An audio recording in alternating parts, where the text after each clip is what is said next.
दोस्तों, आज हम आपके लिए झूमर गीत लेकर के आए हैं। आपको कैसा लगा कमेंट करके ज़रूर बताइएगा।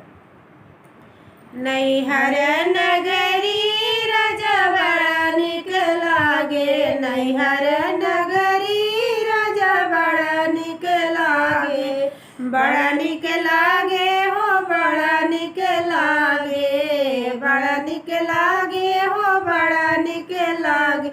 नैहर नगरी राजा बड़ा निक लागे, नैहर नगरी राजा बड़ा निक लागे। बाबा निक लागे हो मैया निक लागे, बाबा निक लागे हो मैया निक लागे। सखी के संगवा राजा बड़ा निक लागे, सखी के संगवा राजा बड़ा निक लागे। नैहर नगरी राजा बड़ा निक लागे, नैहर नगरी राजा बड़ा निक लागे। भैया निक लागे हो भाभी निक लागे, भैया निक लागे हो भाभी निक लागे। भतीजे संगवा राजा बड़ा निक लागे, भतीजी संगवा राजा बड़ा निक लागे। नैहर नगरी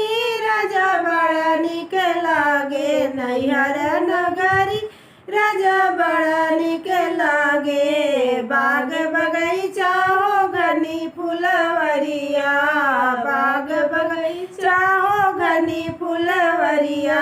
सखी के संग हो झूलत निक लागे, सखी के संगवा हो झूलत निक लागे। नैहर नगरी राजा बड़ा निक लागे, नैहर नगरी राजा बड़ा निक लागे। ससुर नगरी राजा बड़ा निक लागे, ससुर नगरी राजा बड़ा निक लागे। सासु निक लागे ससुर निक लागे, सासु निक लागे ससुर निक लागे। ननद संगवा राजा बड़ा निक लागे, ननद संगवा राजा बड़ा निक लागे। ससुर नगरी राजा बड़ा निक लागे, ससुर नगरी राजा बड़ा निक लागे।